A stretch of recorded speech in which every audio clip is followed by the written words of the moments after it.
Anne Phelan, thanks for coming in today.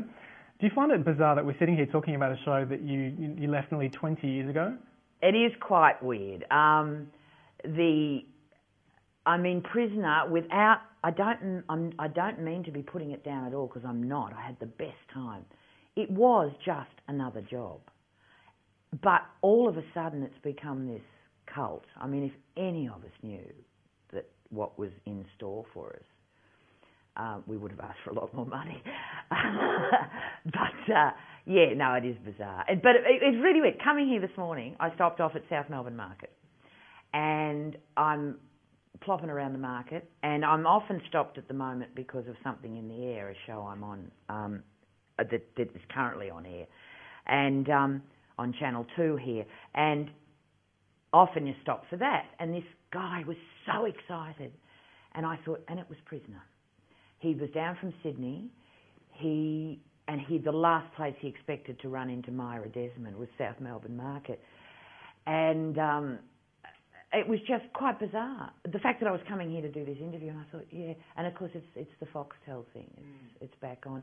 And what is bizarre is that people are coming up who weren't born. Why do you think the show appeals to new generations of people constantly? A lot of it is the camp thing. I mean, it's you know, the wobbly sets and the cell door banging and the whole set wobbles, and you know, and dreadful you know, gun noises, you know, that sound like someone's hitting the top of a paint tin. You know. Has a certain appeal, I think. At the time, hugely dramatic. I mean, when it was first made, I think I have to go back. I'm mumbling around here. I think basically strong acting, strong female, and the fact that it's not glamorous. Because I don't know who these people are that sit in offices and decide on these soaps that are glamorous, but they don't actually mix with real people, because real people actually love seeing real people. And I think one of the things that was amazing when Prisoner first hit our screens, we were used to 96 and The Box here in Australia. Slightly glam. I mean, they had character actors in them. But again, mate, there were a lot of shoulder pads and a lot of eyelashes and a lot of rouge. And then this bunch of pretty ordinary, sometimes quite overweight, plain women arrived. But the secret was they could all act. They all had stage. I mean, those early years of Prisoner, you hardly worked with anyone who you hadn't worked with in theatre. And I don't care what anyone says, theatre is still where you learn your trade. That is still where you learn. And I'm not saying don't start. You know, there's a lot of actors now, their first chance comes with film or television. And to this day, there are some actors around who have never been on stage. I reckon you can tell, in a way, because it's just like doing an apprenticeship properly. And I think that was the thing. You had women who were terribly experienced, and funnily enough, women working together often, well, I think like any group of good people, you don't have ego problems. And women actually work very well, because some of the first questions you always ask, oh, it's bitchy, you know, and no, it wasn't, you know. I've been in rooms full of male actors that are far bitchier.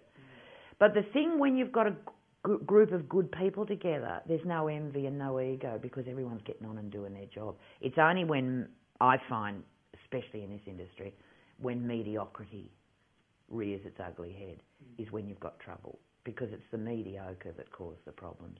And I believe that's the same in any job. A producer who's good at producing, they're usually terrific people.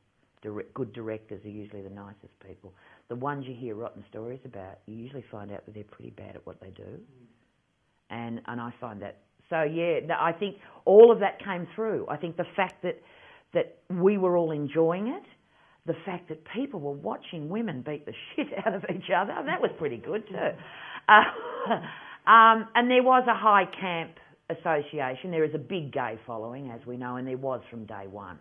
You're probably quite lucky in that Myra's character was one of the more well-rounded characters. I mean, she had a lot of good points and a lot of bad points as well. Yeah, I had a ball doing it because of that, because of the layers. And I think that was because the character had gone in earlier, I think I was in originally for a couple of weeks and then another couple. I can't remember now. I know the fans in England will know exactly because they do. But I went in as a character who wasn't in prison. She ran the. Thank you. Yes, I knew you'd know. And consequently was a friend of what was Betty Bobbitt's character, Judy, and was a friend of hers. And then what happened was I went back for another 3 weeks as stint, and purely as a device for the writers, I think mainly to get Judy out of the prison and into that whole situation. And because quite often the best characters come out of a writer's device for some other reason, you know. All of a sudden they go, oh. And then when Val Lehman left, and or was leaving or whatever, I can't remember exactly, but I do know that I was written back in specifically then to become top dog.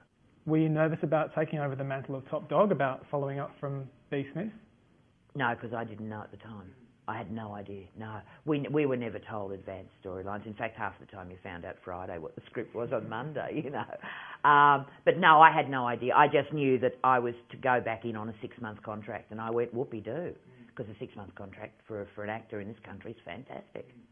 There were some pretty outrageous storylines when you were in the show. One of them being the male prisoners, who one of which you had a bit of a romance with. What was it like working with him? I had a sex scene.